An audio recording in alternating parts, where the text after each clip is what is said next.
it's really interesting. I hope Al gets back on.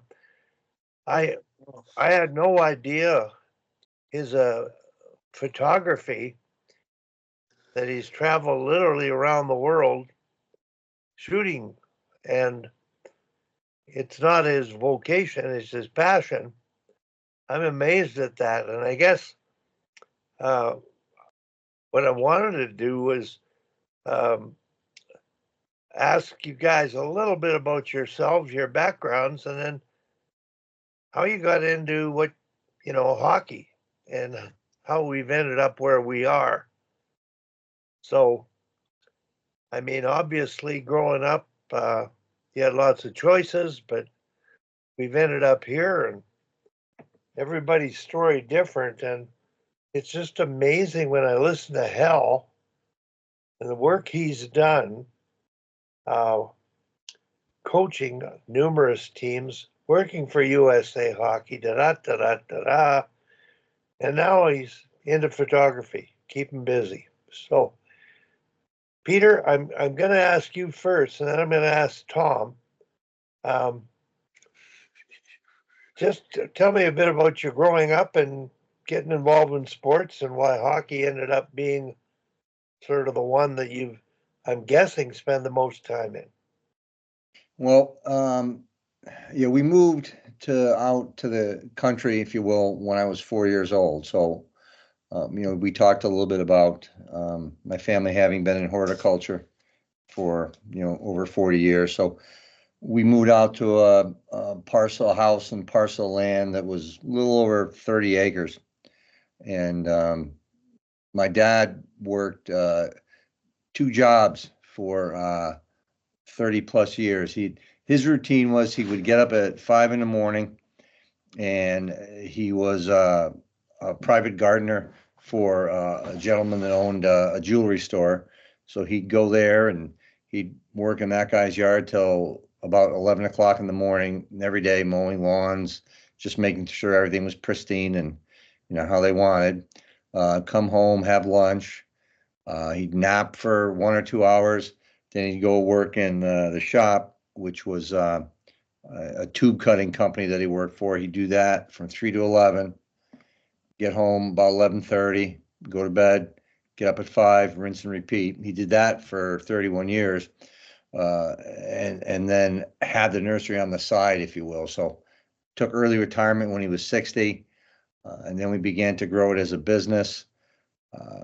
I bought it from him when I was in my 20s, and ran that and did the hockey concurrently. But how we got into the hockey was I had two older brothers.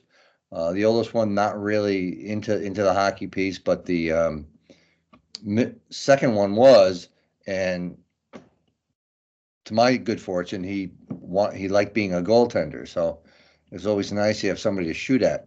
Uh, but the way we started it, Wally, was we had the driveway in front of our house.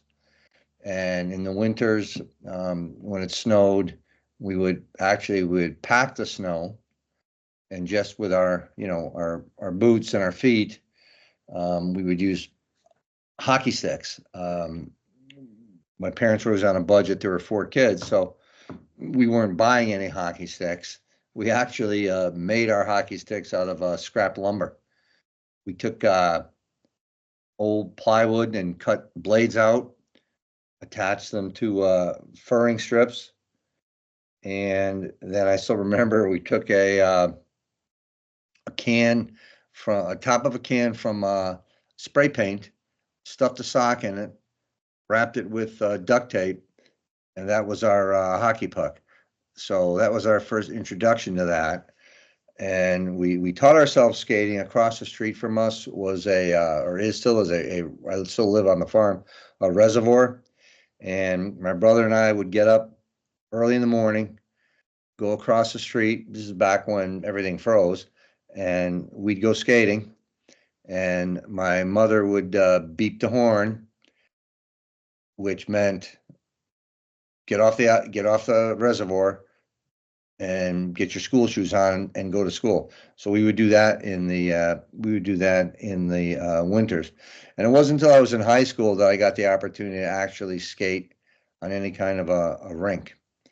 So that I began doing that, skating on the rink, more pickup kind of style. Again, we couldn't really afford at that point to, with all the kids being on any association or anything like that. So we're really all kind of self-taught up to that point. Enjoyed it, stayed with it. When my son was young, I got him skating on one of the irrigation ponds on the farm. Then I got into coaching at the youth level. At that time, the Hartford Whalers were in Connecticut. So they used to do hockey schools. I got to know them pretty well. So I began to coach at their hockey schools. There's another company called Huron Hockey, which was pretty big back in the day. I worked for them doing hockey schools and that, and then slowly segued into some opportunities where I began to coach ACHA club hockey. I coached high school girls for a while with a buddy of mine who was the head coach of the team. And from there, prep school came on, did that, did recruiting through acquaintances and met some people. And there was a school up in Canada where my son went, Stansted College, which is a prep school right over the border, Vermont and Canadian border. He went there, played there. I ended up doing some recruiting for them. Got a job at the gunnery school, working in admissions and coaching there all the time, still having the nursery piece going on. And then worked my way eventually to NCAA hockey coaching. So that's kind of my path. Was an interesting path, a different path. I scouted in the USHL for a team in Indiana. We talked about that a little bit, I think, in the past. I worked for an NHL player agent. So I've been fortunate to explore all those different pieces of it, while still, I think the point too, Wally, what like Al was saying was, I think it's important to not be one dimensional as a human. So, I had my horticulture, that was creativity. I also oil painted, wood carved. I used to road race motorcycles.